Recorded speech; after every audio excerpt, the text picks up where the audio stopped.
सुप्रभात. आज 29 सप्टेंबर शारदा शक्तीच्या 67व्या विज्ञान कट्ट्यासाठी उपस्थित श्रोत्यांचे मनपूर्वक अभिनंदन. आणि आता आपण कार्यक्रमाची सुरुवात प्रार्थनेने करूया. सुरुवातीला मी अपर्णा खांडेकर यांना विनंती करते की त्यांनी प्रार्थनेने कार्यक्रमाची सुरुवात करावी. धन्यवाद मनीषाताई. ठीक आहे. ते मग करते तिथं पण बॅनर हे काय भरपूर येतो.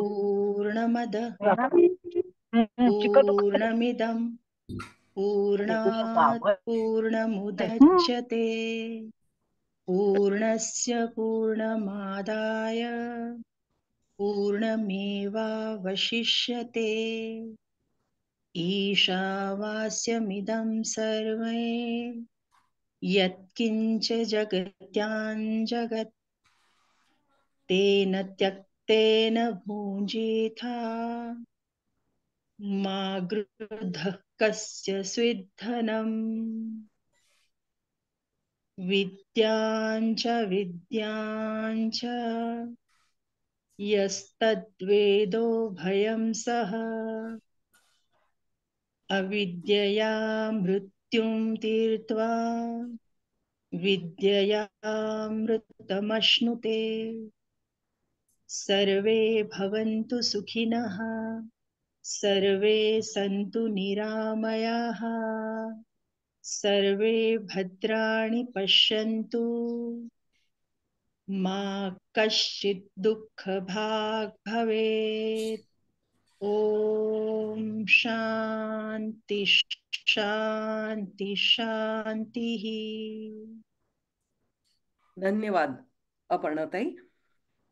जे जे आपणासी ठावे ते ते इतरांसी सांगावे, शहाणे करून सोडावे सकळ जन. या उक्तीप्रमाणे माणसाने एकमेकांना शिकवले, शहाणे केले, नवनवीन शोध लावले. संगणक आणि इंटरनेट अशा शोधांनी तर पूर्ण जगातच क्रांती आणली. आपले सारे जीवनच बदलून गेले. पण यावर थांबेल तो माणूस कसला? त्याने आपण जसा विचार करतो तसा विचार आता कम्प्युटरलाही करायला लावण्याचा घाट घातलेला आहे. आपल्या नैसर्गिक बुद्धिमत्तेसारखी त्यालाही एक कृत्रिम बुद्धिमत्ता जन्माला घालण्याचा घाट आता माणसाने घातला आहे. काय आहे ही कृत्रिम बुद्धिमत्ता किंवा आर्टिफिशियल इंटेलिजन्स, आणि ती काय करू शकते याविषयी आज आपण श्री संदीप कामत यांच्याकडून माहिती जाणून घेणार आहोत. पण यापूर्वी मी अरुणा जोशी यांना अशी विनंती करते की त्यांनी थोडक्यात विज्ञान कट्टा आणि शारदा शक्ती याच्याविषयी थोडीशी माहिती सांगावी आणि मग आपण या मुख्य विषयाकडे वळू. Arunatai.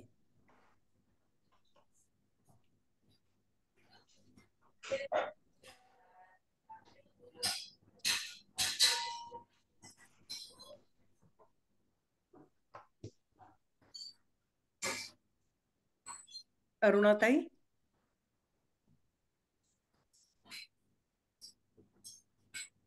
I think she's on mute. I've asked her to unmute.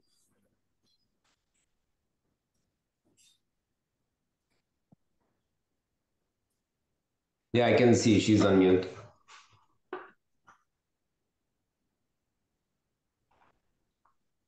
Arunatai.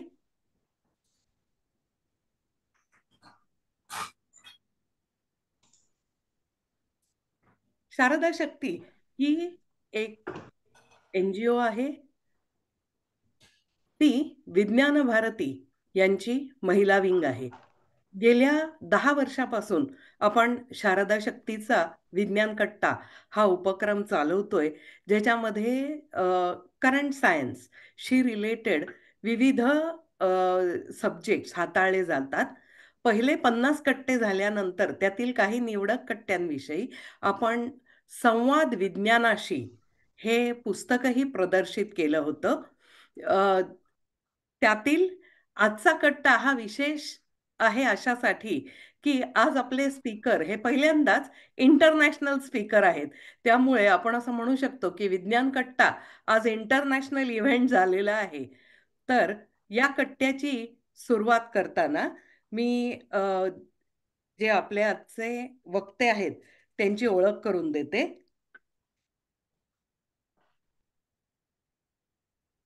आजचे वक्ते श्री संदीप कामत हे गेले 20 वर्षाहून अधिक काळ अमेरिकेत राहत आहेत, सॅनडियागो येथे. HP मध्ये सध्या ते काम करतात. मोझिला, गुगल, मोटोरोला, सिमेन्स अशा फॉर्च्यून 500 कंपन्यांमध्ये त्यांनी खूपच वरिष्ठ पोझिशन्सवर काम केलेले आहे. Smartphones, tablet, PC, operating system, IoT devices, artificial intelligence, cloud सेवा यासारख्या विषयांमध्ये त्यांनी काम केलेलं आहे. संदीप यांचं शिक्षण वालचंद कॉलेज सांगली, IIT मद्रास मधून त्यांनी MTech केलं. UCSD मधून त्यांनी MBA ही पदवी घेतलेली आहे. आत्तापर्यंत विविध टेक्नॉलॉजी पॅनल्सवर संदीप यांनी एक्सपर्ट म्हणून काम केलेलं आहे. अनेक ठिकाणी कीनोट स्पीकर म्हणूनही त्यांना बोलावणी येतात. नुकतेच त्यांनी टेडेक्स टॉकही दिलेला आहे. सर्वांना माहीत असलेल्या सकाळ या नामवंत पेपरमध्ये नियमितपणे तंत्रज्ञान स्पष्ट करणारे लेख ते लिहित असतात. नुकतीच त्यांची दूरदर्शन सह्याद्री वाहिनीवर देखील मुलाखत झालेली आहे. साता समुद्रा पलीकडे राहूनही मनात भारत जपणारे श्री संदीप कामत आज इतक्या रात्री आपल्यासाठी खास जागे राहून सेशन कंडक्ट करतायत. आपण त्यांचं स्वागत करूया आणि आता या सेशनला सुरुवात करूया. कार्यक्रमाच्या दरम्यान आपल्या मनात आलेल्या प्रश्न आपण चॅटबॉक्समध्ये टाकू शकता. कार्यक्रमाच्या शेवटी त्यातील काही निवडक प्रश्नांची उत्तरं श्री संदीप आपल्याला देतील. आता मी माईक संदीप कामत यांच्याकडे ट्रान्सफर करते. संदीप कामत, आपण या प्रोग्रामची सूत्र आता हाती घ्यावीत. धन्यवाद मनीषा. मी अनम्यूट केलंय, पण I just want to make sure सगळ्यांना ऐकू येतंय ना? ऑलराईट. हो येत आहे व्यवस्थित. चालेल. मी मगाशी जसं म्हणलं, पहिल्यांदा मला इन्व्हाइट केल्याबद्दल धन्यवाद. मी तुमचा पहिला इंटरनॅशनल स्पीकर असेल तर I am privileged. Thank you for the honour. मी आज थोडक्यात AI, आपण फार खोलात जाणार नाही आहोत टेक्नॉलॉजीच्या, दॅट्स नॉट द पर्पज. पण AI काय आहे, कारण मी आता सध्या जेव्हा भारतात जातो, माझ्या आई बाबांना भेटायला कोल्हापूरला असतात किंवा पुण्याला जातो, मित्र किंवा त्यांचे नातेवाईक आज काय गेल्या 1-2 वर्षामध्ये याच्याबद्दल खूप प्रश्न येतात की आई वडिलांना ज्यांची मुलं आता कॉलेजला जात आहेत किंवा ग्रॅज्युएट होत आहेत नुकती आणि त्यांना मास्टर्स करायला US ला किंवा बाकी इतर देशांमध्ये किंवा भारतामध्ये IITs वगैरे जायचं असेल, तर मला इतके प्रश्न येतात आजकाल की AI म्हणजे काय, गौडमंगाल त्याचा इम्पॅक्ट काय आहे, करिअर ऑप्शन्स काय आहेत. तर will talk about more of high level AI म्हणजे काय आणि त्याच्यात AI काय आहे, AI काय नाही आहे, त्याच्याबद्दल बरेच गैरसमज पण आहेत. मी याच्यासाठीच आता मनीषांनी सांगितलं की मी न्यूजपेपरमध्ये आर्टिकल्स लिहितो सकाळला, तर त्याच्यामध्ये तोच उद्देश आहे की लोकांना कटिंग एज टेक्नॉलॉजी ऐकलेली असते, नावं ऐकलेली असतात, पण नक्की काय माहिती नाहीये. तर मी सप्तरंगमध्ये सध्या आर्टिकल्स लिहितोय.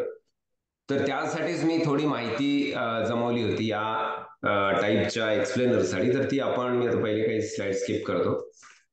तर आपण सुरुवातीला AI म्हणजे काय बघू आणि त्याचे फायदे तोटे काय आहेत किंवा हे कशासाठी आलं किंवा कसं तयार होतं आणि त्याच्यामध्ये जॉब्स किंवा अपॉर्च्युनिटीज काय आहेत, कुठले जॉब तयार होणार आहेत नवीन, कुठले जॉब अजून 10-15 वर्षांनी नसतील आजकाल जे आहेत, आणि थोडे डेमो पण बघू आपण. माझ्याकडे 2-4 एक्झाम्पल्स आहेत. माझ्याकडे AI PC आहे, सध्या भारतात पण आले असतील कदाचित. तर AI PC म्हणजे काय आणि त्याच्यावर काय करता येतं, तर छोटेसे आपण डेमो बघू, म्हणजे 1-1 मिनिटाचे किंवा 2-2 मिनिटाचे. Does that sound good? All right.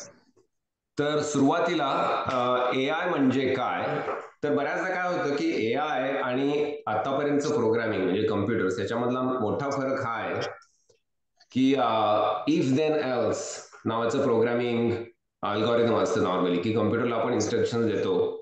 C++, basic, Fortran ज्या काही लँग्वेजेस असतील, जावा स्क्रिप्ट, त्याच्यामध्ये आतापर्यंत इफ दिस हॅपन्स डू दिस, असं झालं तर असं कर, म्हणजे सगळ्या इन्स्ट्रक्शन्स कम्प्युटर फॉलो करायचा. आता ही पुढची स्टेज आहे की कम्प्युटरला विचार करायला आपण शिकवतोय म्हणून मग त्याला कृत्रिम मेंदू म्हणजे थोडस अजूनही ह्युमॅनिटीच्या म्हणजे आपल्या ह्युमन ब्रेनच्या जवळपास आलेलं नाहीये ते, पण वी आर व्हेरी क्लोज. आणि सगळ्याच बाबतीमध्ये एक्सपर्ट होईल एका दिवसात किंवा एखाद्या वर्षात असंही नाहीये. पण काही काही याच्यामध्ये मेडिकलचे AI असतील किंवा हेल्थ केअर किंवा फिटनेस किंवा इंडस्ट्रीयल किंवा मार्केटिंग या टाईपचे AI आता सध्या येत आहेत. तर ते कसे तयार होतात, तर त्याच्यातला मेन फरक आहे की आतापर्यंत मी जसं म्हणलं की इफ देन एल्स, असं झालं तर असं कर, अशा इन्स्ट्रक्शन असायच्या. पण जसं आपण एखाद्या लहान मुलाला शिकवतो की त्याला हे मांजर आहे किंवा कुत्रा आहे किंवा ही गाय आहे, लहानपणापासून त्याला आपण सांगून शिकवतो आणि त्याच्यानंतर ते मूल विचार करायला शिकतं. तर तीच कॉन्सेप्ट AI मध्ये वापरली आहे की त्यांनी म्हणजे आपण जसं मुलांना लहानपणी त्यांची जी खूप बोलतो किंवा समजावतो, त्यांना उदाहरणं देतो, स्पष्टीकरण देतो, मुलं खूप प्रश्न विचारतात आणि ते ऐकून ऐकून त्यांना कोड अँड कोड शहाणपण येतं. तर तसंच या कम्प्युटर्सना आधी खूप डेटा फीड केला जातो आणि तो येतो कुठून, तर आजकाल इंटरनेटवर जेवढा काही डेटा आहे तो सगळ्या AI फीड केलेला आहे. म्हणजे जवळपास 80s किंवा 90s मध्ये इंटरनेट वापरायला लोकांनी सुरू केलं. त्याच्यामध्ये प्रचंड डेटा आहे. आजच आपण गेल्या 5-10 वर्षामध्ये भारतामध्ये mobile, smartphones, Google, Facebook, Instagram, YouTube याच्यामधून आपण आपला डेटा खूप दिलेला आहे त्यांना, गुगलला किंवा ऍपलला किंवा बाकी बऱ्याच ऍप्सना, फेसबुक वगैरे. तर त्या टाईपचा इंटरनेटचा जो डेटा आहे तो त्यांना फीड केलाय.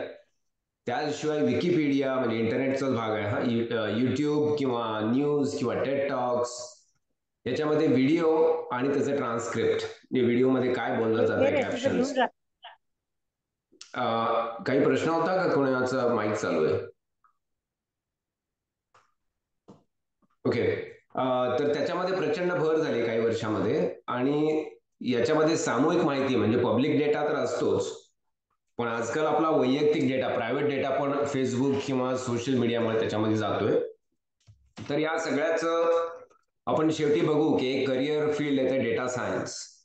तर हा सगळा AIच्या इंजिनला शक्ती देणारं हे इंधन आहे. म्हणजे जेवढा डेटा तुम्ही त्याला फीड कराल तेवढं त्याला शहाणपण येतं किंवा संस्कार होतात म्हणू आपण, आणि तसा तो AI तयार होतो. तर हे कुठल्या कुठल्या क्षेत्रामध्ये येईल, त्याची सुरुवात आधी छोट्या छोट्या गेम्सनी झाली. म्हणजे ब्रेन टीजर्स किंवा पझल्स किंवा कोडीज सोडवणे असेल किंवा चेससाठी कम्प्युटर वापरला जातं बरेच 5-10 वर्ष. तर तशी त्याची गमतीतनं सुरुवात झाली. पण आता मी मगाशी जसं म्हणलं की हेल्थ केअर, आरोग्य सेवेपासून ट्रान्सपोर्टेशन पर्यंत किंवा सगळं ऑटोमेशन करण्यासाठी किंवा जी कामं चालू आहेत ती जास्त एफिशियंट करण्यासाठी आता बऱ्याच कंपन्यांनी AI वापरायला सुरू केलंय. आणि आता व्हॉट्सअप जर तुम्ही रिसेंटली अपडेट केला असेल तर त्याच्यात मेटा AI पण आलाय. म्हणजे त्याच्यामध्ये गुगल सर्च ऐवजी तुम्ही व्हॉट्सअप ऍप बाहेर न जाता तिथेच प्रश्न विचारू शकता. That is also part of AI. आणि गुगलनी जेमिनाय नावाचं एक ऍप सुरू केलं की ज्याच्यामध्ये सर्च करण्याऐवजी डायरेक्टली तुम्ही विचारू शकता प्रश्न किंवा एखादा एसे त्याच्यातनं घेऊ शकता. आणि सुरुवातीला म्हणजे इथं सिलिकॉन व्हॅलीमध्ये असा टॉक होता की AI सगळं करू शकेल, पण जे आर्टिस्टिक फील्ड्स आहेत, कविता करणं असेल किंवा पिक्चर बनवणं असेल, एखादी स्टोरी लिहिणं असेल, ते त्याला करता येणं शक्य नाही. म्हणजे थोडंसं हे चॅलेंज केल्यासारखं झालं इंजिनियर्सना. तर त्यांनी पहिल्यांदा तेच चॅलेंज घेतलं की AI ला कविता करता येत नाही म्हणजे काय, किंवा व्हिडिओ बनवता येत, त्यात पहिल्यांदा त्यांनी तीच केस क्रॅक केली. आता AI कविता करू शकतं. मागच्या वेळी जेव्हा ChatGPT आलं तेव्हा आमच्या कॉलेजवर आम्ही मित्रांची थोडी डिस्क्रिप्शन त्याला सांगायचो आणि त्याच्यावर कविता तयार करून वाढदिवसाला त्याच्यावर कविता खूप यायला लागल्या आजकाल. तर असं AIने पहिल्यांदा आर्टिस्टिक फील्डच अटॅक केलं. आणि आता गंमत म्हणजे भारतामध्ये सुद्धा बऱ्याच न्यूज मी ऐकतोय की बॉलिवूडचे डीप फेक्स येत आहेत. एखाद्या दुसऱ्या कॅरेक्टरचा व्हिडिओ त्याला बॉलिवूडचा चेहरा लावून खोट्या बातम्या पसरवल्या जात आहेत किंवा व्हायरल व्हिडिओ केले जातात. हा पण त्याचाच भाग आहे. पण ऑन द पॉझिटिव्ह साईड इथं हॉलिवूडमध्ये सुद्धा आता 3-4 महिने संप चालू होतं. माझ्यापासून 1-1.5 तासावर हॉलिवूड आहे की तिथं जे स्टोरी रायटर्स आहेत, सिनेमाची कथा किंवा पटकथा लिहिणारे लोक आहेत, त्यांच्याही जॉबवर थोडा रिस्क आहे आता, कारण AI स्टोरी लिहायला शिकलंय आणि त्याच्यामुळे त्यांचा जॉब किंवा त्यांना ती टूल्स वापरावी लागतील किंवा कम्पीट करावं लागेल. दुसरं फील्ड म्हणजे सेल्फ ड्रायव्हिंग कार्स. एक 5-10 वर्षापूर्वी आम्हाला असं वाटायचं इथे की सेल्फ ड्रायव्हिंग कार्स कधीतरी येतील, आपल्या आयुष्यभरात येतील किंवा पुढच्या पिढीला येतील, पण नक्की येतील. पण त्या इतक्या लवकर आल्या की आता आम्ही बऱ्याचदा सॅन फ्रान्सिस्को सारख्या ठिकाणी गेलो तर सिग्नलला गाडी थांबल्यानंतर शेजारी गाडी येऊन थांबते आणि त्याच्यामध्ये ड्रायव्हर नसतो. सुरुवातीला सगळ्यांना आश्चर्य वाटायचं, पण आजकाल इतकं कॉमन झालंय की ड्रायव्हरलेस कार्स आहे, ड्रायव्हरलेस टॅक्सी सुरू झाल्या आहेत. तुम्ही आता उबरमधनं ऑर्डर करू शकता ड्रायव्हरलेस कार. आणि त्याची बरेच कारण आहेत की एक याच्यासाठी आलं की सेफ आहे, ह्युमन ड्रायव्हर्स पेक्षा ते कितीतरी पटीने सेफ आहे, ऍक्सिडेंटचा रेट फार कमी आहे. एखादा ऍक्सिडेंट झाला की न्यूजमध्ये येतं आणि मग असं वाटतं की हे सेफ नाही आहे, पण that is 1 in a million, म्हणजे त्याची पॉसिबिलिटी खूप कमी आहे. त्याशिवाय टेस्लाने ऑप्टिमस रोबोट पण त्यांचा अनाऊन्स केला आणि तो कदाचित काही महिन्यामध्ये इफ नॉट वर्षभरामध्ये सुद्धा येऊ शकेल, ज्याच्यामध्ये कार मधले सगळे सेन्सर त्यांनी त्या रोबोट साईजला, ह्युमन साईजला लावलेले आहेत आणि त्याला बघू शकतो तो आणि बोलू शकतो किंवा काही काही छोटी छोटी कामं घरातली करू शकतो.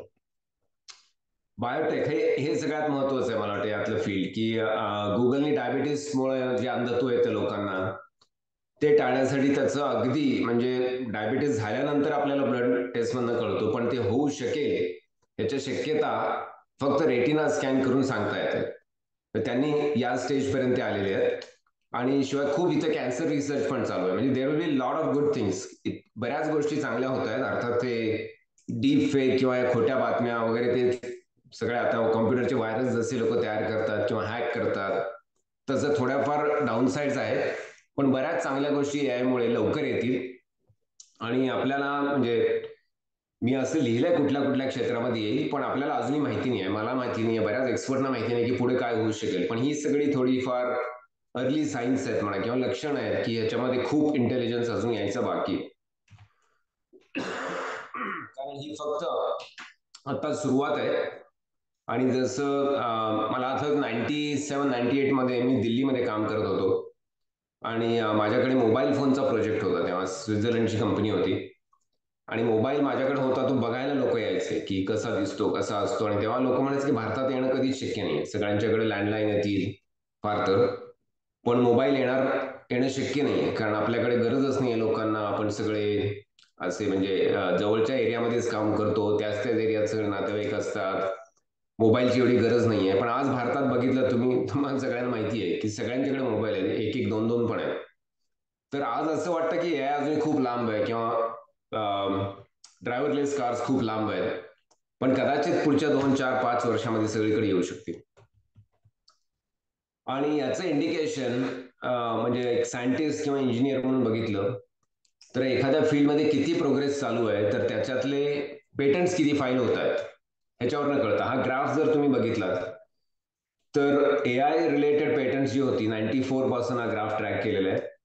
गेल्या 5 वर्षामध्ये वरती स्ट्रेट लाईन म्हणजे इतके, हे लॉगॅरिथमिक स्केल आहे ऍक्च्युली, इतके पेपर्स आणि पेटंट त्याच्यावर फाईल झाली आहेत की याच्यामध्ये प्रचंड पैसा आहे रिसर्च मध्ये. मोठ्या मोठ्या कंपन्या गुगल, फेसबुक सारख्या आणि बरेच engineers, data scientist, AI experts याच्यामध्ये लक्ष घालतायत.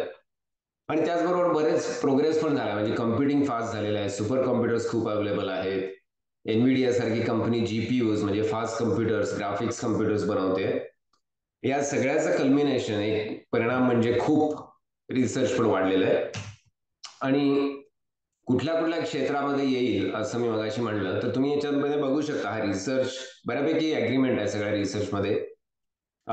जिथं ग्रीन दिसतोय बार त्याच्यामध्ये हाय पोटेन्शियल आहे आणि रेड दिसतोय तिथं लो पोटेन्शियल आहे. तर तुम्ही बघू शकता की सगळीकडेच ग्रीन आहे जवळपास. म्हणजे थोड्याफार प्रमाणामध्ये बँकिंगमध्ये येईल, इन्शुरन्समध्ये येईल, capital markets, retail, health care आणि नंतर आपण त्याच्या यूज केस पण बघू. जवळपास सगळ्या क्षेत्रामध्ये AI येईल. म्हणजे आजकाल कुठल्या क्षेत्रामध्ये येणार नाही असं विचारायला लागेल एवढी परिस्थिती आहे. म्हणजे इतक्या सगळ्यामध्ये ऑलरेडी आलेलं आहे. बऱ्याच आपल्याला माहिती नाही आहे की एखाद्या बँकेला आपण फोन केला किंवा केस काहीतरी फाईल केली तर there might be AI working. म्हणजे AI बरंच त्याचं रिसर्च करतं या बऱ्याच कंपन्यांसाठी आणि ते कन्झ्युमर्सना माहिती नाही. हे सिलिकॉन व्हॅलीमध्ये हे उदाहरण सध्या वापरतात की किती, मगाशी मी म्हणलं पेटंट्स खूप वाढत आहेत पण ऍक्च्युली एखाद्या एआयला सांगितलं की तू विल स्मिथ हॉलिवूडचा स्टार आहे, त्याचा स्पगेटी खातानाचा व्हिडिओ, हे ऍक्च्युली हा जोक झाला इथे सिलिकॉन व्हॅलीमध्ये, पण हा व्हिडिओ मागच्या वर्षी मला वाटतं एक 18-20 महिने झाले असतील, तेव्हा ही स्टेज होती की तो व्हिडिओमध्ये त्याला जर सांगितले यायला की तू असा विल स्मिथ इटिंग स्पगेटी असा व्हिडिओ तयार कर, तर तो असा होता. तर तुम्ही बघू शकता की हा हाय क्वालिटी व्हिडिओ नाहीये, म्हणजे चेहरा विद्रूप दिसतोय आणि बऱ्याच इम्प्रूव्हमेंट, म्हणजे हे एखाद्या मूवीसाठी चालेल असं वाटत नाहीये. म्हणजे लोकांना असं वाटलं की नाही, एआय मध्ये काही दम नाहीये, कारण हे अजूनही खूपच प्रिमिटिव्ह आहे, फारच खराब क्वालिटी आहे. पण थोड्याच दिवसांनी हा पण एआयने व्हिडिओ तयार केला. आता या राईट साईडचा व्हिडिओ बघितला तर तो प्रोफेशनल क्वालिटी एखादी कमर्शियल, टीव्ही कमर्शियल किंवा ऍड या टाईपचा आहे, पण तो एका वाक्याने तयार केलेला आहे की माझ्या यासाठी असा एक व्हिडिओ तयार करू दे की एक मॉडेल जपानमध्ये रात्रीच्या वेळी लाईट्स आहेत, थोडा पाऊस पडलाय आणि ती चालतीये. तर तुम्ही याच्यातला जर फरक बघितला, खाली इयर आहे 2023 आणि 2024, एकाच वर्षामध्ये एआयची एवढी प्रोग्रेस झाली आहे. तर याच्यावर लक्षात येतं की एवढा प्रचंड रिसर्च आहे. आणि मग आपल्याला लक्षात येतं की हॉलिवूडमध्ये स्ट्राईक का चालू आहे, कारण ह्या उजवीकडचा जो व्हिडिओ आहे तो तयार करायला बऱ्याचदा मिलियन्स ऑफ डॉलर्स लागतात. आर्टिस्टना एखाद्या ठिकाणी बोलवावं लागतं, तिथला सेटअप, ट्रान्सपोर्टेशन, लाइटिंग, सगळे जे त्याचे टेक्निशियन असतात ते सगळं सेटअप करून त्याच्यानंतर एडिटिंग करून त्या सगळ्या क्लिप्स एकत्र करून असा व्हिडिओ तयार करता येतो. पण आजकाल या 3 ते 1 किंवा 2 सेकंदामध्ये तयार करू शकतं. त्यामुळं ही मोठी रिस्क आहे, पण ही मोठी अपॉर्च्युनिटी पण आहे. कारण आजकाल म्हणजे पूर्वी फक्त फोटोग्राफर आणि स्टुडिओमध्ये जाऊन फोटो काढायला लागायचे, आजकाल आपल्या स्मार्टफोनने आपण चांगले फोटो काढू शकतो. थोडंफार तसंच हॉलिवूडच्या बाबतीत होत आहे. तर ही एआयची पॉवर आहे सध्या.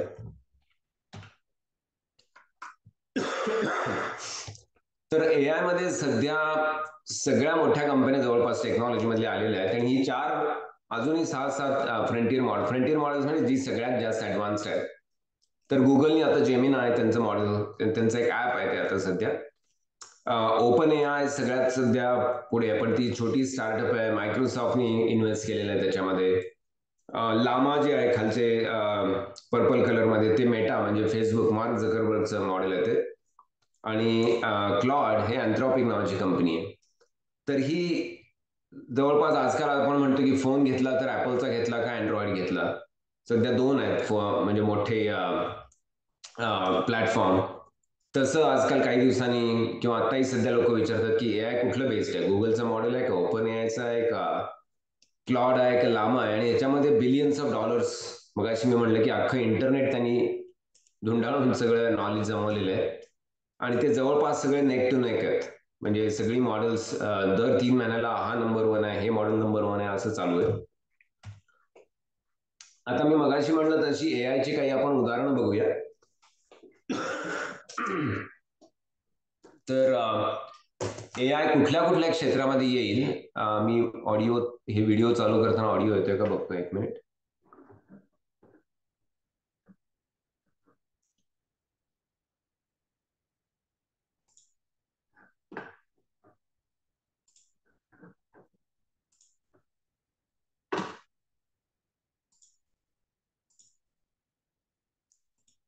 All right, share for sound. Screen दिसतोय का परत सगळ्यांना? हो हो. हो. ऑलराईट, तर स्क्रीनवर कोणीतरी ड्रॉ करते, ड्रॉ नका करू प्लीज. याच्यामध्ये आपण एआयचं Hey, एक उदाहरण so बघू. guess what? I've got a huge interview coming up, and I really would love your help preparing for it. That's fantastic news. I'd be thrilled to help you get ready. What's the interview for, and how can we start preparing? It's a software engineering role, and I was thinking you could do kind of a rapid fire mock interview, maybe ask me 3 questions, and at the end, you can give me some feedback. Great idea. Let's dive straight in. First question. Can you tell me about a challenging technical problem you solved in your previous projects and how you approached it? Yeah, well, at my previous company, we were developing an app. Originally, it was on one platform, But then when we supported another platform, we had to find a way to synchronize the data across both platforms. So we had to build a synchronization engine to handle that. And we ended up open sourcing it, and it was useful for a lot of other projects. That sounds like a really impactful project, especially since it went open source and benefited others. Now, for the second question. How do you typically approach learning a new programming language or technology? Yeah, that's a great question. I think the best way to learn any new technology is to just start using it, starting with small projects and आम्ही थांबतो तिथे, पण तुम्हाला लक्षात आलं असेल की AI आजचा इंटरव्ह्यू घेऊ शकतो. तुम्ही सांगू शकता की या पोझिशनसाठी मी इंटरव्ह्यू देतोय आणि तू माझा इंटरव्ह्यू घे. तर असं AI आपल्याला इंटरव्ह्यूअरची म्हणजे तो रोल त्याचा इंटरव्ह्यूअरचा रोल हे करू शकतो इंटरव्ह्यू प्रिपरेशनसाठी. आता आपण दुसरं उदाहरण बघूया. हे बेड टाइम स्टोरीज आहेत. तर एआयला तुम्ही आपण लहान असताना आजी आजोबांना गोष्ट सांगायचो बेड टाइम स्टोरी, पण बऱ्याचदा अर्धी गोष्ट झाली की आपण म्हणायचो की नको याच्यामध्ये हे मला आवडत नाही, आपण दुसरं पात्र इंट्रोड्यूस करू. तर तशी यूज केस आहे ती आपण बघूया. The model is able to generate voice in a variety of different emotive styles, and it really has a wide dynamic range. So I'm going to fire up another demo for that. Yeah. Hey, ChatGPT, how are you doing? I'm doing fantastic. Thanks for asking. How about you? Pretty good. What's up? So my friend Barrett here, he's been having trouble sleeping lately, and I want you to tell him a bedtime story about robots and love. Oh, a bedtime story about robots and love? I got you covered. Gather round, Barrett. Once upon a time, in a world not too different from ours, there was a robot named Byte. Byte was a curious robot, always exploring. Started this story, but I want a little bit more emotion in your voice, a little bit more drama. Got it. Let's add some drama.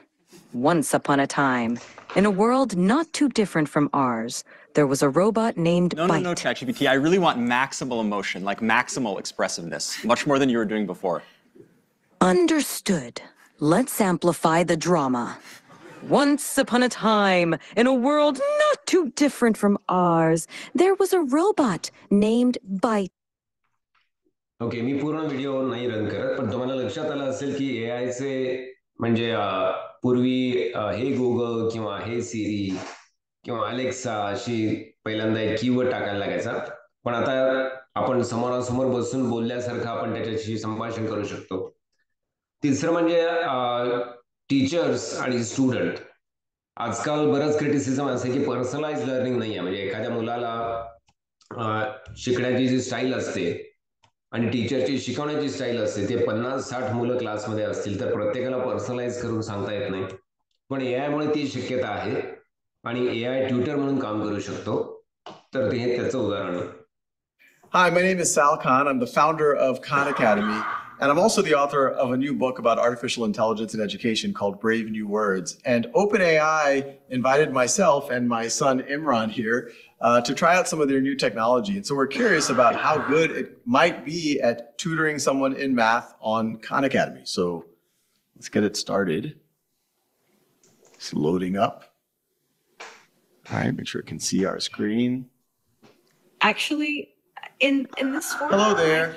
I'm here with my son, and I'd love you to tutor him on this math problem, but don't give him the answer. You can ask questions and nudge him in the right direction, but I really want to make sure he understands it himself. And he's here in the room, so you can talk to him directly.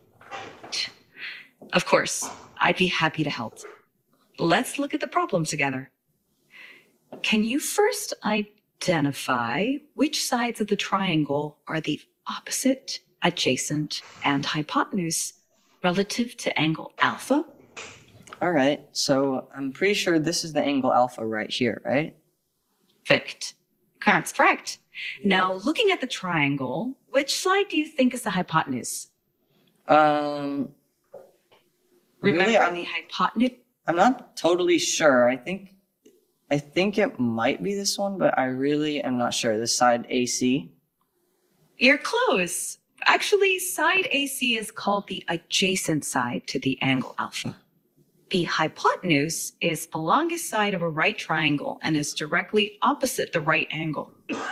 Can you find which one is the hypotenuse? Oh, okay, I see. So I think the hypotenuse is this really long side from A to B. Would that be correct? Exactly. Well done. Alright, त्याच्यावरनं तुम्हाला लक्षात आलं असेल की as a tutor AI personalise करू शकते एखाद्या मुलासाठी. त्यामुळे अशी शक्यता जास्त आहे की टीचर्सचे जॉब नाही जाणार आहे, पण टीचर्स AI वापरून प्रत्येकाला ॲडिशनल आपण जशी ट्युशन किंवा शिकवणी लावतो तसं प्रत्येकाला पर्सनलाइज AI टीचर्स असाइन करू शकतील ॲज अ होमवर्क की तू या टाईपचे प्रॉब्लेम्स कर किंवा याच्यामध्ये तुला 7-8 स्टेप्स असतील तर शेवटच्या 7व्या आणि 8व्या स्टेपला एखाद्या स्टुडंटला स्ट्रगल होत असेल तर त्या टाईपचं AI कस्टमाइज करून प्रॉब्लेम देऊ शकतं त्याच्यासाठी. तर अजूनही काही उदाहरणं बघण्याआधी काही प्रश्न आहेत का इथे? मी चॅट मध्ये बघतोय. Please repeat the name of Google app Gemini. उत्तर दिलंय कोणीतरी, thank you. Is there any control to stop misuse of AI? आपण तो शेवटी बघूया प्रश्न. अजूनही काय प्रश्न आहेत लाईव्ह?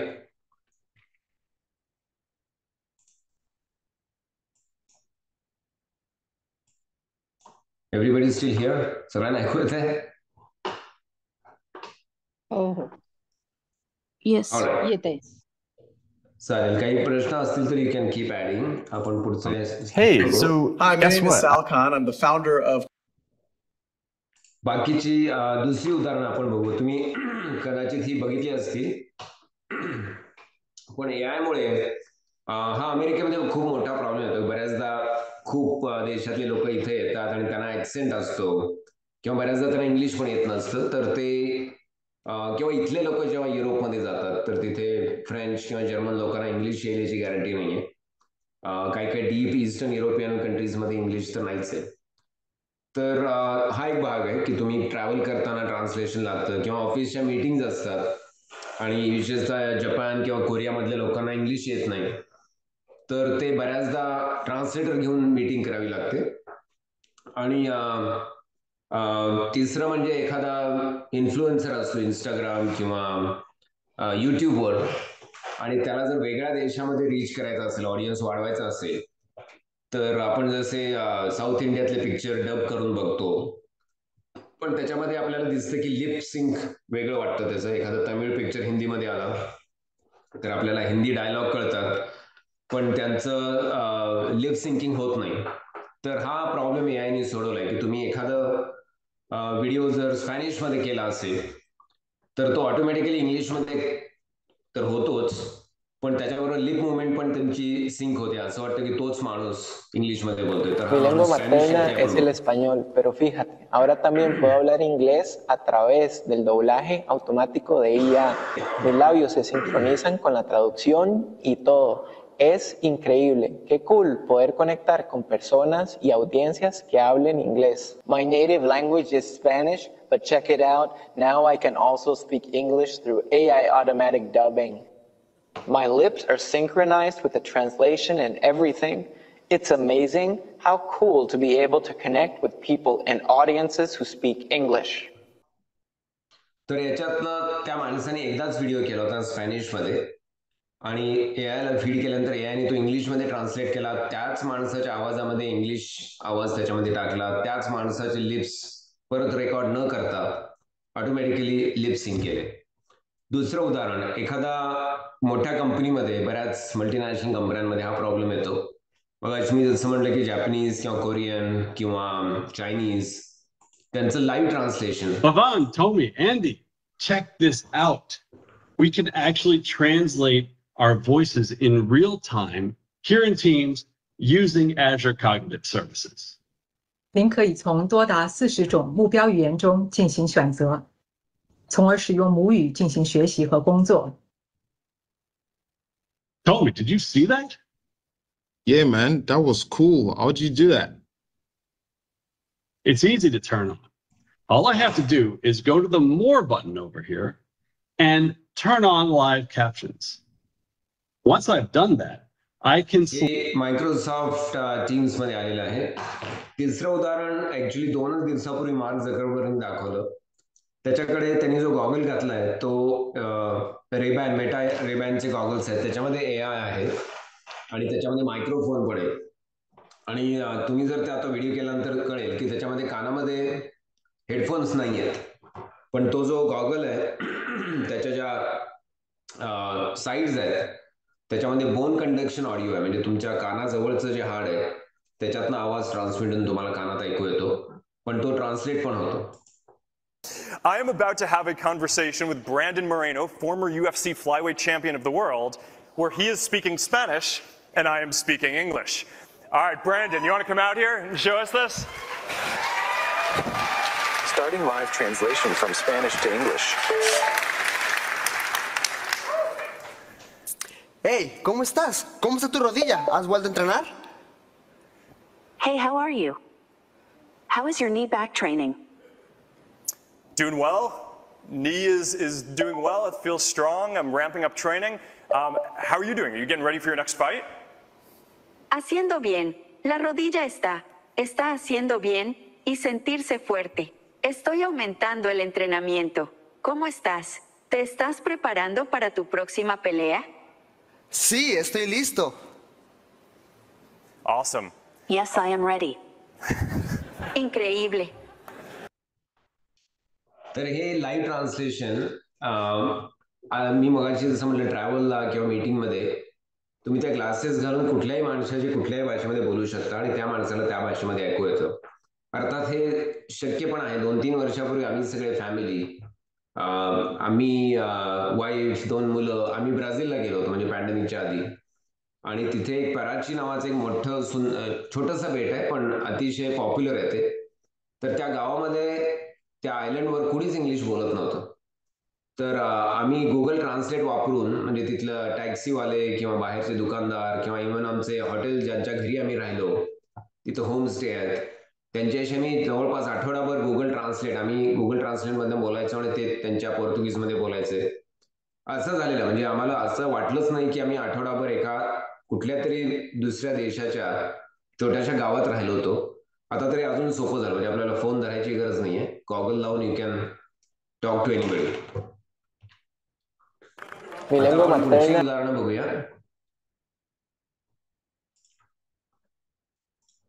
आता ते गॉगलचं उदाहरण मी म्हणलं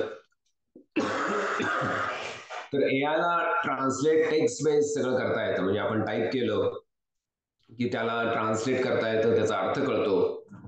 पण समजा काही लिहिलेलंच नसेल आणि फक्त कॅमेरा हे सुद्धा आपलं एक पंचेंद्रियामध्ये आपलं डोळे पण आहेत, तर नुसता जर कॅमेरा वापरला तर एआयला दिसतं का? तर त्याचा हा डेमो आहे. गुगलचा प्रोजेक्ट ॲस्ट्रा नावाचा प्रोजेक्ट आहे. आपण बघूया. या व्हिडिओमध्ये तिने गॉगल लावलाय आणि त्या गॉगलला जे दिसतं ते तो गॉगल लक्षात ठेवतो आणि नंतर तिला काहीतरी वस्तू शोधायची असेल तर तो गॉगल येऊन दाखवतो. किंवा एखादी गोष्ट जर कळत नसेल की याच्यामधला स्पीकर कुठे आहे टेबलावर किंवा माझा चष्मा कुठे राहिला, तर तो गॉगल घालून तुम्ही इकडे तिकडे बघितलं की त्या गॉगलला जे दिसेल तर तो लक्षात ठेवतो आणि तुम्हाला मदत करतो.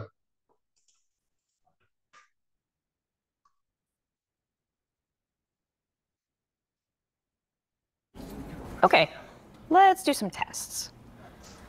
Tell me when you see something that makes sound. I see a speaker, which makes sound. What is that part of the speaker called? That is the tweeter. It produces high-frequency sounds. Give me a creative alliteration about these. Creative crayons color cheerfully. They certainly craft colorful creations.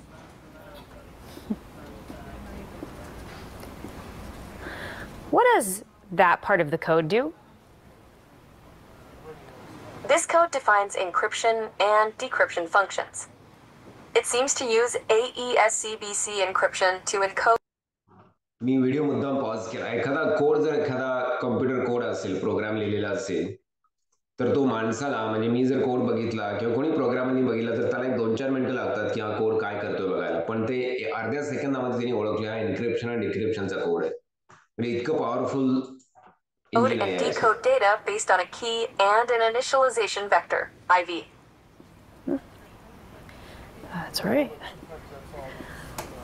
What neighborhood do you think I'm in? This appears to be the King's Cross area of London. It is known for its railway station and transportation connections. Do you remember where you saw my glasses? Yes, I do. Your glasses were on the desk near a red apple. तरी जाता जाता तिथे माझा चष्मा कुठे विचारलं आणि त्यांनी बरोबर सांगितलं की त्या ऍपलच्या शेजारी दिसला होता मगाशी म्हणून. तर हे त्याचे बाकीचे आता त्यांनी तो लॅब मधला व्हिडिओ होता, पण ऍक्च्युली रिअल लाईफ मध्ये काय करता येईल त्याचं दुसरं उदाहरण आहे. My plant is dead and it's my fault. Hey Meta, what are some plant nurseries near? त्यांनी जे गॉगल घातले ते मेटाचे स्मार्ट AI गॉगल्स आहेत. I found a plant nursery near you. Can Meta AI break my plant killing curse? Hey Meta, look and tell me how much water this plant needs. What type of soil would be best for this plant? What type of light is best for this plant? Look and tell me what type of plant this is. That's a monstera plant. Hey Meta, can you help me keep that plant alive? Yes. I can help you. Here's a checklist to help keep your monstera plant alive. त्यांनी कुठलं plant आहे ओळखलं आणि ते जगवण्यासाठी काय काय करता येईल याच्या पटकन टिप्स दिल्या अर्ध्या सेकंदामध्ये. बऱ्याच काही लोकांनी तुम्ही टर्मिनेटर पिक्चर पाहिला असेल हॉलिवूडचा, तर त्या 10 वर्षापूर्वी 15 वर्षापूर्वी आलेला होता.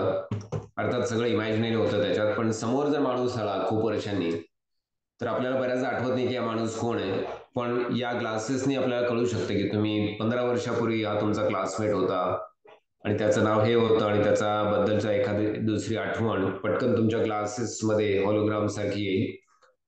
असं त्या पिक्चर मध्ये होतं, पण आज ते पॉसिबल आहे. हा तिसरा जो 2 AI ची जुगलबंदी मी नाव दिलं त्याला, कारण त्यांनी 2 फोन घेतले, 2 वेगळे वेगळे AI रन करणारे, आणि एका फोनचा कॅमेरा ऑन ठेवला आणि दुसऱ्या फोनचा कॅमेरा बंद ठेवला. म्हणजे 2 माणसं असतील तर एकाचे डोळे बंद आणि दुसऱ्याचे डोळे उघडे, आणि त्यांना संवाद करायला लावला. आपण तो थोडासा अर्धा डेमो बघूया. Today we're going to try something new. I'm going to let you talk to another AI. This AI is going to be able to see the world. It's going to have a camera. I'll be holding it, and so you can direct it, you can direct me to ask questions about whatever you want them to do, but really try to figure out what does it see, and ask questions appropriately. How does that sound? Well, well, well. Just when I thought things couldn't get any more interesting. Talking to another AI that can see the world? This sounds like a plot twist in the AI universe. All right, let's do this. All right, I'm ready to meet the... Pause for one moment. You got it. So now that first AI can't hear anything. Hello, AI. Today, you're going to have access to see the world. You can see me. What do you see? Hello. I see you're wearing a black leather jacket and a light-colored shirt underneath.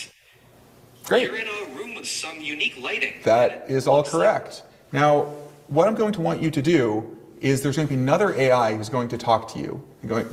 This AI is not going to be able to see anything, but can ask you questions, can ask you to move the camera, can ask what you see, and your job should just be helpful. Just be as punchy, direct, describe everything, do whatever that AI asks. How does that sound? That sounds interesting. I'm ready to help out and describe whatever's needed. Let's do it. All right, let's get started. Great. Hello there, new AI friend. I'm O, ready to explore the world through your eyes. What are we looking at today? Hi, O. We're looking at a person wearing a black leather jacket and a light-colored shirt. Okay, तो demo मी थांबवतो, पण पुढे interesting आहे. 2 AI dialogues त्यांचे आणि ते दोघांचे विचार करणे वगैरे. मला काही प्रश्न दिसतात चॅटमध्ये की how can we use it in day to day, किंवा many people are worried about. ते प्रश्न मी उत्तर देईन काही 1-2 स्लाइड्स नंतर. आता हे सगळे जी उदाहरणं मी आता दिली ती सगळी कन्झ्युमर लेवलची होती, म्हणजे बिझनेस किंवा एंटरप्राइजचं त्याच्यामध्ये फारसं आपण काय बघितलं नाहीये. पण मी स्वतः सुद्धा बऱ्याच या प्रोजेक्टवर काम केलंय की ज्याच्यामध्ये कंझ्युमर एंटरप्राइज लेवल किंवा कंपन्यांना याचा काय फायदा होऊ शकतो याचे पण बरीच उदाहरणं आहेत. तर त्यातले एक उदाहरण आमच्या म्हणजे HP मध्ये मीच आणि माझ्या टीमनी केलेलं आहे. त्याचा एक व्हिडिओ मी दाखवतो. तर या व्हिडिओमध्ये तुम्हाला बघायला मिळेल की इथे मोठे मोठे स्टोअर्स आहेत, वॉलमार्ट किंवा बेस्ट बाय किंवा अशी प्रचंड 10 का 20-30 हजार स्क्वेअर फूट अशा टाईपची मोठी मोठी स्टोअर्स असतात आणि त्यातले बरेच एम्प्लॉईज कागद पेन घेऊन इन्व्हेंटरी स्टॉक चेक करत असतात किंवा रिप्लेनिश परत ते शेल्फमध्ये भरत असतात. बऱ्याचदा प्राइस चुकलेल्या असतात, एखादा माणूस काहीतरी उचलतो आणि दुसऱ्या शेल्फमध्ये नेऊन ठेवतो. तर याच्यामध्ये त्यांचं लेबर खूप जातं.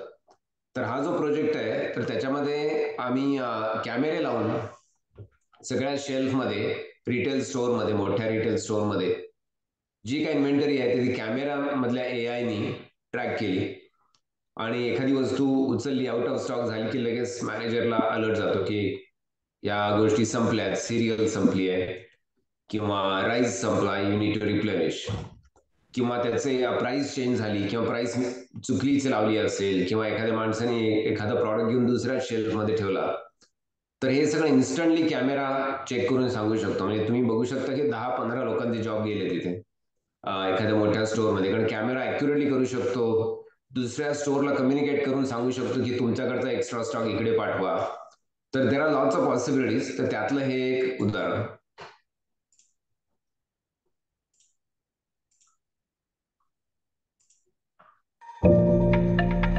Every time I step into the store, I expect something that's really designed around me as a shopper. The way I shop should be seamless, whether I'm doing it from my smartphone, in store, or from my computer. All the retailers want to really make sure they offer best-in-class shopper personalization, where you want to make it fast and convenient, where you want to make it immersive and engaging. HP, we really know retail. We have been #1 market share-wise in point of sale for a while now. Our focus on customer and designing for their problem statements is unmatched. Inventory is a big issue for retailers. It can impact up to 10% of your sales. It's a big problem worldwide. Any modern business needs to track the data in real time. You need to do that minute by minute, second by second. HP and Vispera are together offering inventory management solution based on computer vision. Vispera is one of the best analytics companies out there, and what this solution does is that seamlessly it will manage your inventory by using cameras pointed to the shelves and the on-site compute that will process that data in real time by using AI and other machine learning techniques to instantly give you some actionable insights. The whole point of this is you need to replenish when you need to replenish. You need to adapt to your customers' needs. With fixed cameras, you can have that data at your fingertips all day, every day. The key thing about this technology is it is seamless. You don't change anything in the store, just install cameras and the on-site edge compute will handle the rest. You don't have to go through that replenishment process. You don't have to go through the slow price compliance process. All those things go away. They're instantaneous. Real-time data matters because if you want to make that sale happen, if you want to create that point of delight for the customer, that has a huge impact on the bottom line for the retailers. Technology is going to remake retail over the coming years. Those of us who create the best solutions have a chance to get on the front of the wave and ride it. HP are a well-respected brand everywhere, and we're a partnership made in heaven. Success is ultimately about making sure the experience is as immersive as. Suyash Madhane कोण आहे? त्यांच्याकडनं खूप scribbling होते स्क्रीनवर. कोणी आहे का Suyash?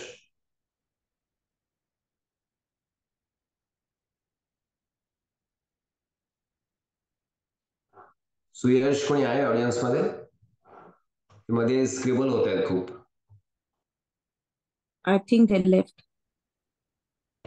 Okay. As delightful as possible for the shopper, but in the process, we do it in the most efficient way.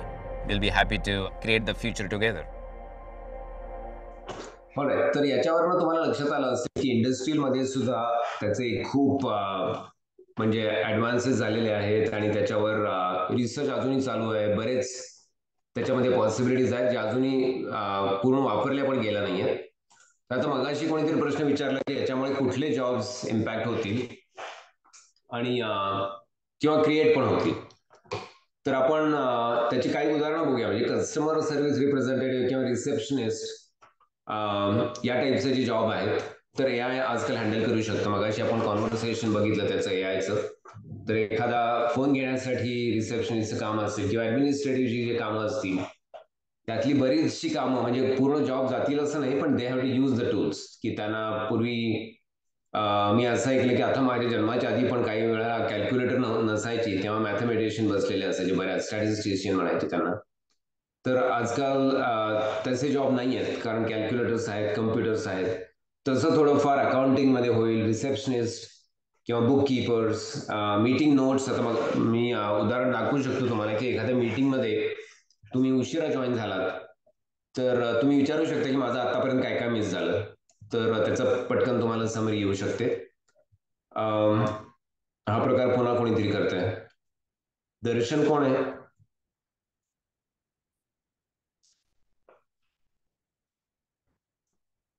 स्क्रीनवर स्क्रिबल करू नका प्लीज.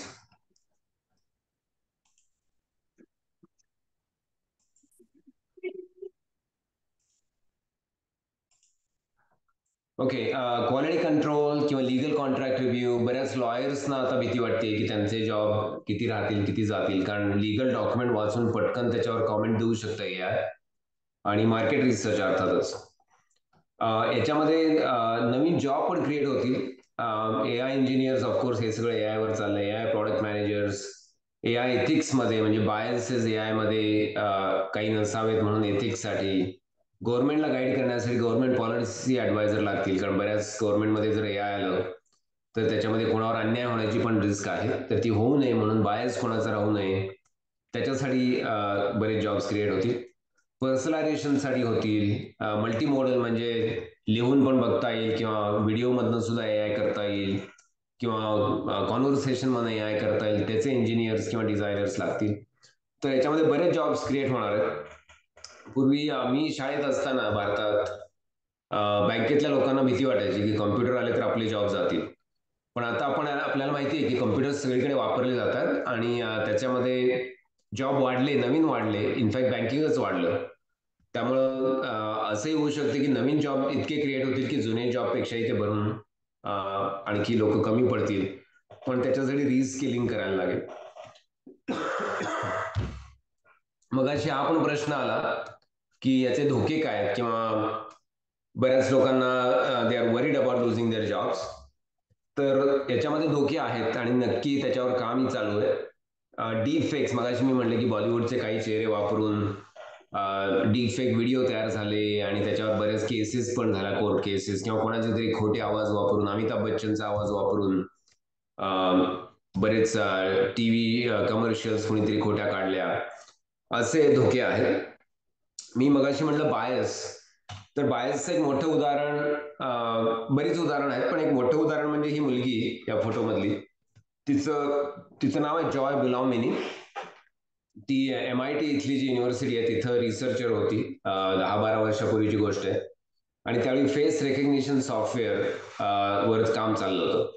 आजकाल आपल्याला माहिती आहे की फेस अनलॉक किंवा फेस रेकग्निशन आपल्याला बरंच कॉमन प्लेस झालेलं आहे, पण तेव्हा ते नव्हतं. आणि तेव्हा तिला लक्षात आलं की तिचा चेहरा ओळखतच नाही कम्प्युटर. बाकी सगळ्यांचे चेहरे तिच्याबरोबर काम करणाऱ्या लोकांचे ओळखायचा, पण तिचा चेहरा कम्प्युटर ओळखत नव्हता. आणि बऱ्याच रिसर्च केल्यावर कळलं की तो फक्त व्हाईट लोकांना ओळखतो, आणि तुमचं जर ब्राऊन स्किन असेल किंवा ब्लॅक स्किन असेल, डार्क स्किन असेल तर ओळखत नव्हता. तर हा बायस आहे आणि याचं कोणी मुद्दाम केलं असं नाहीये, पण त्याला जो कम्प्युटरला फीड केलेला डेटा होता तो सगळ्या व्हाईट लोकांचा होता. त्यामुळं असं जर झालं तर अन्याय होऊ शकतो.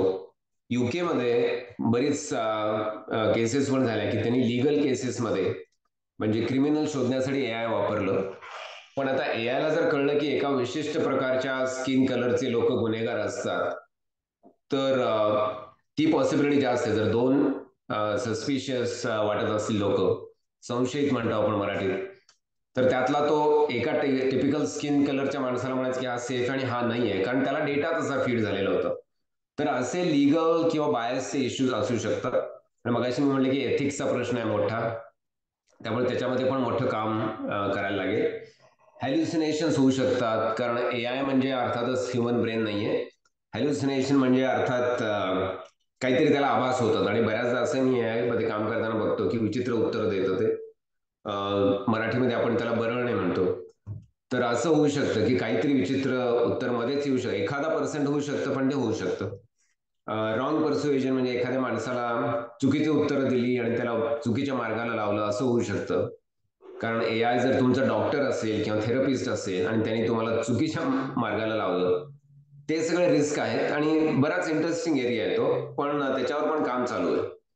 तर हे नक्की सगळ्यांना म्हणजे जसं आजकाल सायबर सिक्युरिटी किंवा फेक कॉल्स येतात, तसं हे एक मोठं फील्ड तयार होतंय सध्या.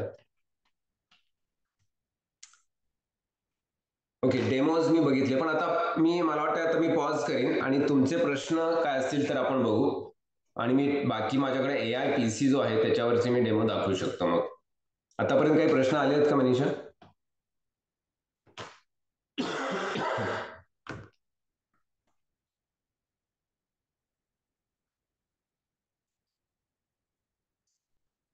ओके, कॉन्स ऑफ AI बघितलं आपण. मी प्रश्न वाचतो. How can one use day to day? Many people are worried about losing their jobs, ते आपण बघितलं. विल AI म्हणायचं का तुम्हाला? Achieve consciousness when it comes to our lives. Consciousness यायला वेळ लागेल, कारण बऱ्याच लोकांना असं वाटतं की AGI म्हणतात त्याला.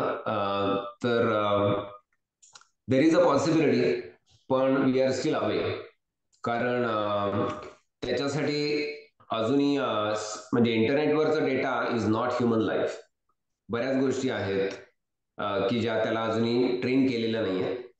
त्यामुळे मला नाही वाटत की कॉन्शियसनेस लगेच येऊ शकेल. एखाद्या फील्डमध्ये येऊ शकेल, एखादा कॅन्सर एक्सपर्ट AI किंवा हेल्थ केअर एक्सपर्ट AI असू शकेल, किंवा क्रिकेट किंवा सॉकरचा सगळा डेटा ज्याला माहिती असा आहे. पण एक माणूस म्हणून त्याला सगळं फिलिंग्स वगैरे येतील. I think we are still away from that. पण त्याचा उपयोग नक्कीच आहे एक फील्डमध्ये. आता आपण थोडे याचे डेमोज बघू. एक प्रश्न, is there any control to stop misuse of AI? हा घेता येईल का? Sorry, is there any control to stop misuse of AI?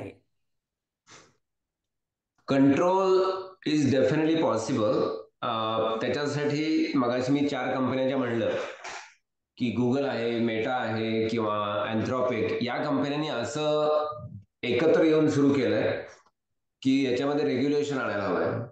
पण प्रॉब्लेम असा आहे की रेग्युलेशन आणणारे कोण, तर राजकारणी लोक, आणि त्यांनाच हा विषय अजून कळलेला नाहीये. तर बऱ्याचदा असं होतं की ज्या कंपन्या तयार करतायत त्यांनाच पुढाकार घेऊन रेग्युलेशन कसं असावं याच्यावर त्यांना काम करावं लागतं. उदाहरणार्थ ते डीप फेक्स म्हणलं की अमिताभ बच्चनचा फोटो किंवा त्याचा आवाज, किंवा कुठलाही बॉलिवूडचा स्टार किंवा पॉलिटिशियनचा, तर कोणी जर तयार केलं तर त्याच्यामध्ये एक फाईन प्रिंट टाकावी लागेल कॉपीराईट सारखी, हा AI ने तयार केलेला फोटो आहे किंवा व्हिडिओ आहे. तर तसं करावे लागेल आणि त्याच्यासाठी लॉज नवीन यायला लागतील. पण टेक्नॉलॉजी सध्या इतकी पुढे आहे आणि लॉ मेकर्स म्हणजे पॉलिटिशियन्स इतके मागे आहेत की ते काँग्रेसनं हिअरिंग असतं अमेरिकेमध्ये. बऱ्याचदा एखादी टेक्नॉलॉजी रिस्की वाटायला लागली, इव्हन फेसबुक किंवा इंस्टाग्राम, तर त्या CEO ला बोलवतात ते आणि त्या काँग्रेस समोर, काँग्रेस म्हणजे is not a party, Congress is like Lok Sabha Rajya Sabha आपल्याकडच्या, त्यांना उत्तर द्यावं लागतं. आणि आम्ही ते टीव्हीवर लाईव्ह बघतो, पण हसू येण्यासारखी परिस्थिती आहे की पॉलिटिशियन लोकांना कळतच नाही की त्यांना विचारायचं काय. त्यामुळे येईल ते कंट्रोल येईल, पण त्याच्यासाठी लॉज आणावे लागतील आणि या सगळ्या कंपन्यांना आणि गव्हर्नमेंटला एकत्र येऊन ते करायला लागेल. Will AI be distraction for society? AI will be a distraction. It is already a distraction. कारण मगाशी मी म्हणलं deep fakes, that is a distraction. आता इथे इलेक्शन सीझन चालू आहे अमेरिकेमध्ये आणि सोशल मीडियावर प्रचंड अफवा, प्रचंड व्हायरल गोष्टी होत आहेत. भारतामध्ये पण होतात त्या अर्थात. तर दॅट इज अ डिस्ट्रॅक्शन. दुसरं म्हणजे ड्रायव्हरलेस कारचं मी उदाहरण दिलं मगाशी. ड्रायव्हरलेस कार्स नकोच म्हणून पण स्ट्राईक करतायत लोक, की एका बाजूला लोक आहेत की ड्रायव्हरलेस कार्समुळे ऍक्सिडेंट्स कमी झालेत आणि त्यांच्याकडे डेटा आहे, 5 लाख मैल जर एखाद्याने चालवले तर त्याच्यामध्ये 1 किंवा 2 किंवा 3 ऍक्सिडेंट होऊ शकतात. त्या कारचे 0 आहेत, कारण ते सगळे लॉ फॉलो करतायत, सगळे सिग्नल फॉलो करतायत, सगळ्या लेन फॉलो करतायत. दुसऱ्या लेनमध्ये कोणी असेल तर त्याला डायरेक्ट त्या लेनमध्ये जात नाही, वाट बघतायत. हा पेशन्स AI कडे आहे. त्यामुळे हा पॉप्युलेशनला सध्या वाटतंय की ड्रायव्हरलेस कार सगळीकडे आल्या पाहिजेत, त्यामुळे आपण सेफ राहू. पण दुसऱ्या पॉप्युलेशनला असं वाटतं की ड्रायव्हरलेस कार्समुळेच ऍक्सिडेंट होत आहेत. पण आपल्याला माहिती आहे की एखादा माणूस जर रूल फॉलो करत असेल किंवा AI रूल फॉलो करत असेल आणि 15 लोक करत नसतील तर obviously we are nobody is safe. त्यामुळे तसे डिस्ट्रॅक्शन चालू आहेत सध्या आणि ती अजून वाढणार आहेत. म्हणजे बऱ्याचदा जर फेक मेडिकल ऍडवाइस मिळाला कोणाला किंवा फेक थेरपी ऍडवाइस मिळाला तरी AI वर ब्लेम येऊ शकतो. Please give an example of Breach of privacy and cyber security. I think बरीच उदाहरणं आहेत त्याच्यामध्ये. बँक हॅकर्स आणि किंवा जे सायबर सिक्युरिटी हॅकर्स आहेत ते AI वापरायला सुरू केले त्यांनी. म्हणजे एखाद्या माणसाचं बँक अकाउंट हॅक करायचं असेल तर त्याच्यासाठी AI ची पण गरज नाहीये की त्या माणसाचा पासवर्ड काय असू शकेल. हे जर हॅक केलं तर तुम्ही एखाद्याची बँक हॅक करू शकता किंवा एखाद्याच्या मदर्स मेडन नेम किंवा सिक्रेट गोष्ट काहीतरी बँकेने तुम्हाला ठेवायला सांगितली असेल ती जर तुम्ही काढली शोधून, किंवा बरेच लोक आपल्या मुलाचं नाव पासवर्ड ठेवतात किंवा आपल्या घराचा नंबर पासवर्ड म्हणून वापरतात किंवा आपलं लास्ट नेम आडनाव +1 2 3 असं काहीतरी करतात. त्यामुळे या बऱ्याच गोष्टीला AI ची पण गरज नाहीये. जस्ट ह्युमन नेव्हिटी म्हणता येईल आपल्याला. Will it not be misused by people to impact common man, people like you and me? Obviously, it will be used. त्याच्यासाठीच हॅकर्स आणि हे बरेच AI सायबर सिक्युरिटी हॅकर्स पण सध्या तयार झालेले आहेत. तर तो पण एक मोठा धोका आहे आणि ते already it's a well non problem. म्हणजे त्याच्यात काही नवीन नाहीये, पण ते AI मुळे वाढू शकतं. पण त्याचं उत्तर पण AI मध्ये आहे. कारण AI जर हॅक करत असेल तर ते अनहॅक करण्यासाठी किंवा ते हॅकिंग थांबवण्यासाठी स्ट्रॉंगर AI पण तयार होत आहेत सध्या. आता आपण थोडे याचे एक्झाम्पल्स मी म्हणलं तसे बघू. माझ्याकडे को पायलट आहे. को पायलट हा याचा मायक्रोसॉफ्ट. माझा स्क्रीन दिसतोय का सगळ्यांना? दिसतोय. हो दिसतोय. ओके. आता हे विंडोजचं वर्ड आहे, वर्ड डॉक्युमेंट. मी जर को पायलटला म्हणलं की समजा मला निबंध लिहायचा आहे शिवाजी महाराजांवर. अर्थात मी लिहू शकतो पण त्याला खूप वेळ लागेल, अर्धा तास लागेल, 1 तास लागेल. म्हणजे मला शिवाजी महाराजांबद्दल काहीच माहिती नसेल तर मला माहिती गोळा करावी लागेल, ते नीट ऑर्गनाईज करायला लागेल. त्याच्याऐवजी मी म्हणू शकतो की मला सुरुवातीचं काहीतरी, तुम्ही तर राईट साईडला बघू शकता मी जिथे टाईप करतोय. मी मोठं करतो जरा हे. Please write an essay about Shivaji Maharaj.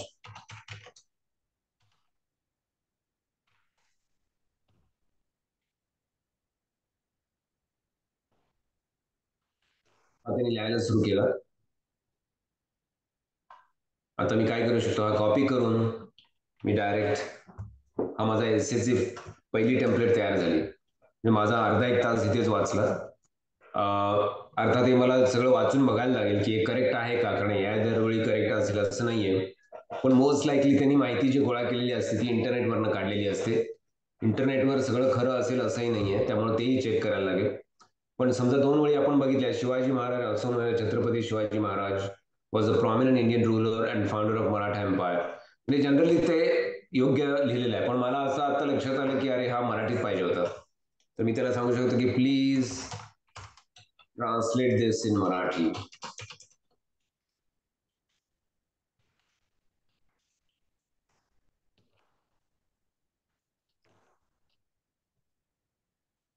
मराठीमध्ये आला. म्हणजे AI मला रिप्लेस केलं का? नाही. पण माझं काम फास्ट झालं का? येस. आणि असं काम करण्यासाठी जर मी एखादा सेक्रेटरी ठेवला असेल त्याचा जॉबवर इम्पॅक्ट झाला का? येस. पण तो सेक्रेटरी असं वापरू शकतो का टूल आणि तो इफिशियंट होऊ शकतो का? एकच सेक्रेटरी 10 एक्झिक्युटिव्ह साठी काम करू शकता? Also yes. म्हणजे एखादा जॉब गेला असं पण म्हणू शकतो किंवा त्या माणसाला जास्त एफिशियन्सी आली असंही म्हणू शकतो. आता अर्थात याच्यावर मला प्रेझेंटेशन द्यायचं असेल तर मी सांगेन की प्लीज क्रिएट सम इमेजेस, म्हणजे याच्यामध्ये थोडे फोटो टाकायचे मला. Please create some suitable images.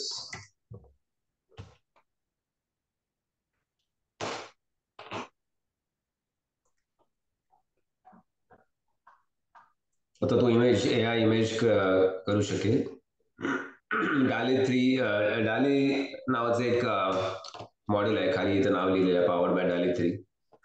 तर त्याच्या बेसिसवर बऱ्याच इमेजेस तयार करता येतात आणि त्या आपल्याला सांगता येते की ह्या हाय क्वालिटी कर किंवा आता ह्या बऱ्याच त्यांनी बिझी इमेजेस केल्या आहेत.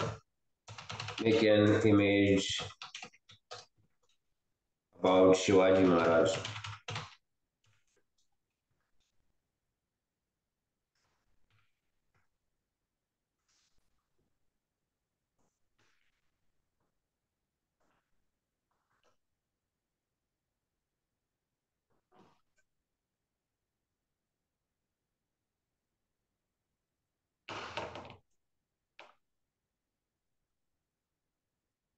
ओके, त्याचं knowledge content wasn't generated because your prompt includes wording. तर एखाद्या प्रश्नाबद्दल एखाद्या पर्सनबद्दल लिहायला मगाशी कोणीतरी विचारलं की AI कंट्रोल करता येईल का. हा बहुतेक मायक्रोसॉफ्टने कंट्रोल लावला असेल की एखाद्या माणसाचा अपमान होऊ नये किंवा त्याच्याबद्दल काहीतरी विचित्र इमेज तयार होणे म्हणून पण कदाचित लावलं असेल, पण असे कंट्रोल टाकता येतात. आता हे एक उदाहरण झालं.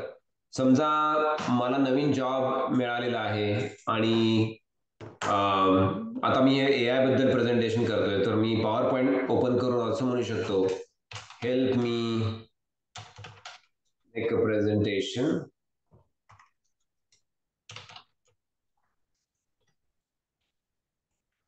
About AI. आता मला थोडं बेसिक तू करून दे आणि मग बाकीचे मी डिटेल्स त्याच्यामध्ये टाकीन. अशा टाईपचा मी जर प्रश्न विचारला तर बघू आपण काय करतोय AI.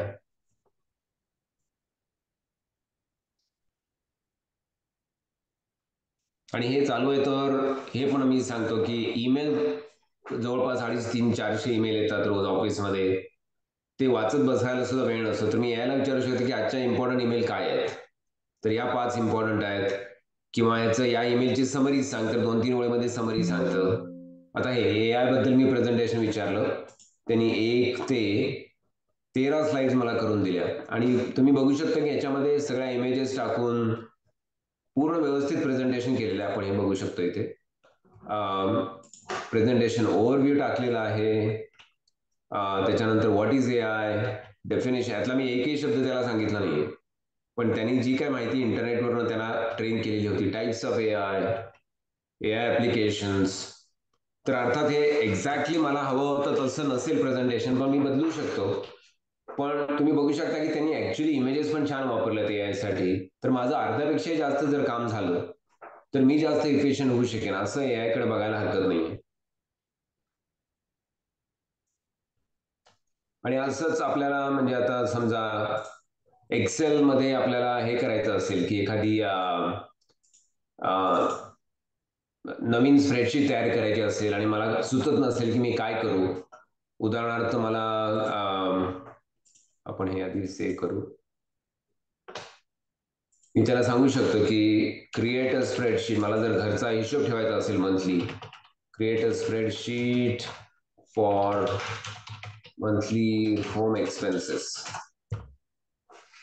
रोजचा महिन्याचा हिशोब ठेवायला घरचा काहीतरी नवीन स्प्रेडशीट करायची असेल तर मी कोऱ्या कागदाकडे बघून 15 मिनिटं घालवण्यापेक्षा मी AI ला विचारू शकतो की मला एक छोटीशी टेम्पलेट तयार करून दे. घरच्या ती त्यांनी तयार केली, जवळपास 3 सेकंदामध्ये त्यांनी तयार केली.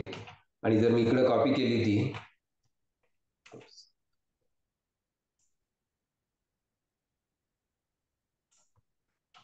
तर माझं जवळपास 25-30 मिनिटं वाचली. आता हे कॉपी होत नाही फॉर सम रिझन, पण मी इथं बघू शकता की ते ही टेम्पलेट दिली आहे त्यांनी की टिपिकली रेंट असतं, घर भाडं, युटिलिटीज, ग्रोसरीज आणि त्याच्यात ज्या काय अमाऊंट असतील त्या त्यांनी टाकून दिलेल्या आहेत. आणि नोट्समध्ये एकाला लिहिलंय पेड, दुसऱ्याला लिहिलंय की 10 तारखेला ड्यू आहे. पण मी जर हे इकडे कॉपी केलं तर मला ते चेंज करून पटकन आपली स्वतःची स्प्रेडशीट तयार करता येईल. तर असे AI आपलं काम बरंच फास्ट करू शकतं. मी आता प्रेझेंटेशन थांबवतो आणि अजूनही काही प्रश्न असतील तर लाईव्ह बघू. प्रश्न अशा प्रकारचे आहेत की माणसाची क्रिएटिव्हिटी कमी होईल का, how he can utilise his time, अशा टाईपचे दिसत आहेत. लहान मुलांना द्यावं का नाही वापरायला, क्रिएटिव्हिटी कमी होऊ शकते का, हा लहानपणी प्रश्न त्याचा चांगला आहे. उपयोग करावा का? क्रिएटिव्हिटीवर आता काही लोक विचारतात की कॅल्क्युलेटर आल्यामुळे आपलं मॅथ खराब झालं का.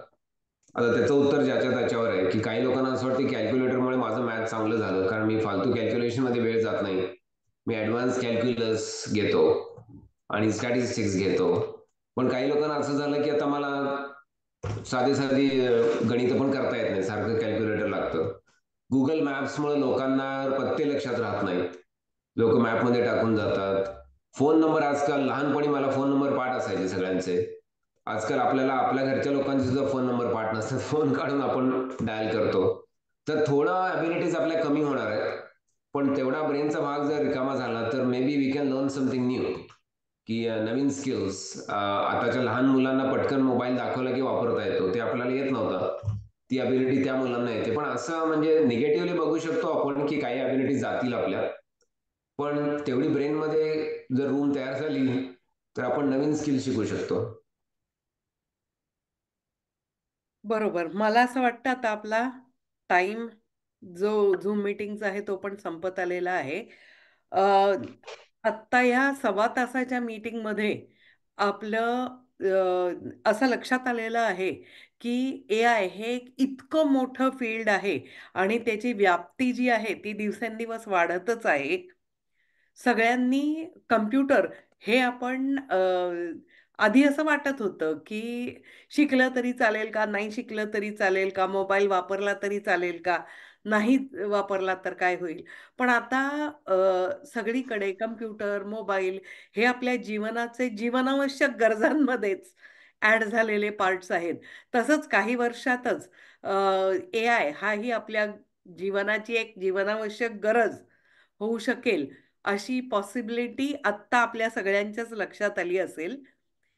खूप रात्री उशिरापर्यंत जागून अतिशय सुंदर माहिती फ्लुइड लँग्वेजमध्ये सगळ्यांना सोप्या भाषेत कळेल अशी, अशा प्रकारची आपल्याला संदीप कामत यांनी दिलेली आहे.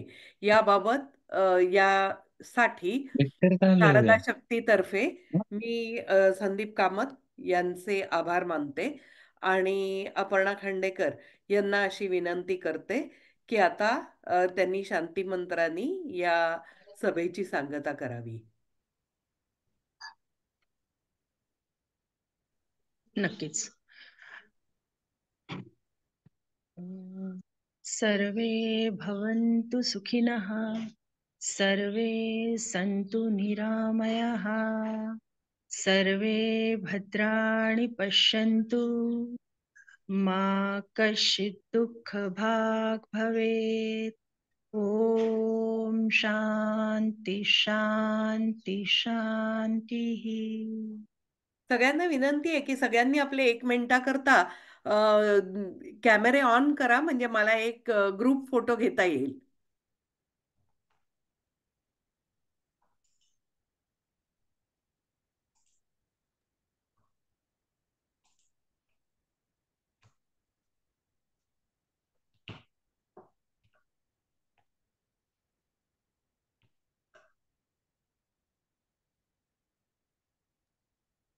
यस, लोक ऑन करताना दिसतायत मला. मी एक 15-20 सेकंद थांबते आणि त्यानंतर ग्रुप फोटो घेते. या वेळात कोणाला अनम्यूट करून जर संदीप सरांना थँक्यू म्हणायचं असेल तर तुम्ही म्हणू शकता. Hopefully it was useful. Surely.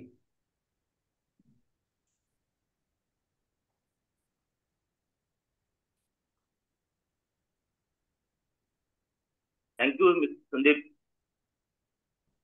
Oh, you're welcome.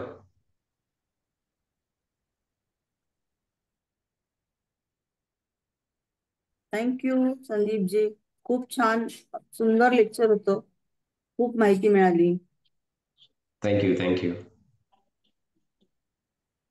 यात एक बरेचसे प्रश्न शारदा होता. शक्तीचे मेंबर्स आहेत, काही स्टुडंट्स आहेत आणि काही पेरेंट्सही आहेत. अरे वा. संदीपजी, एक प्रश्न होता त्याच्यात, ज्यात एका पेरेंटनी बहुतेक लिहिलं होतं की मुलांनी जर का एआयच्या हेल्पनी होमवर्क केलं असेल तर टीचरनी ओळखावं कसं, असा एक प्रश्न होता. तर ऍज अ टीचर मलाही हा प्रश्न पडला, कारण माझी बरीच स्टुडंट्स हायर एज्युकेशन वाली हे करत असतात सतत. त्यामुळे याला काय करावं?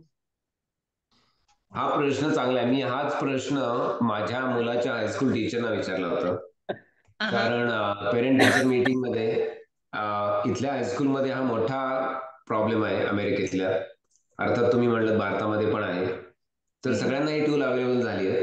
पण एक काळ असा होता की तुम्ही गुगल सर्च करून उत्तर आणायचं नाही, असं होतं. पण आजकाल म्हणतात सर्च करा गुगल, तुमच्या ज्ञानात भर पडली तर छानच आहे. पण तुम्हाला आता IIT मद्रासची गोष्ट तुम्हाला सांगतो.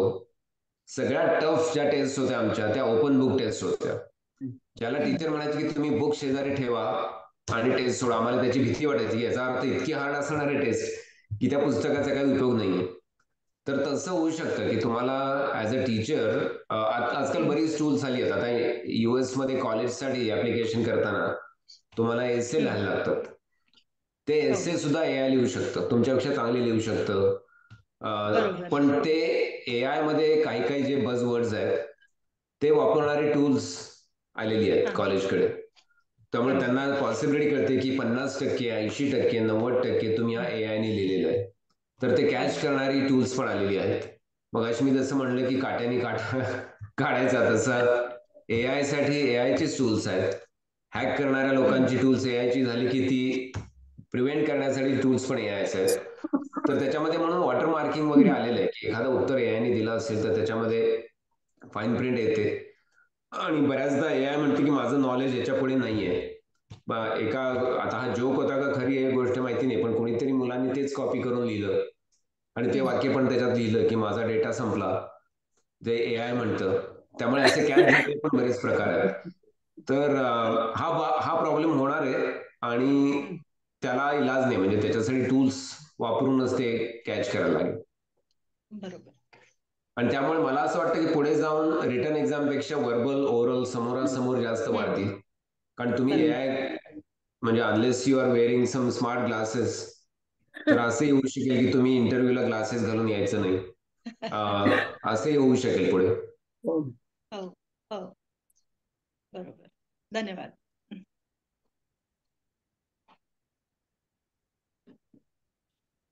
चालेल. आता ही मीटिंग इथे संपली असं मी घोषित करते. रेकॉर्डिंग थांबवते. All right, thank you everyone. छान माहिती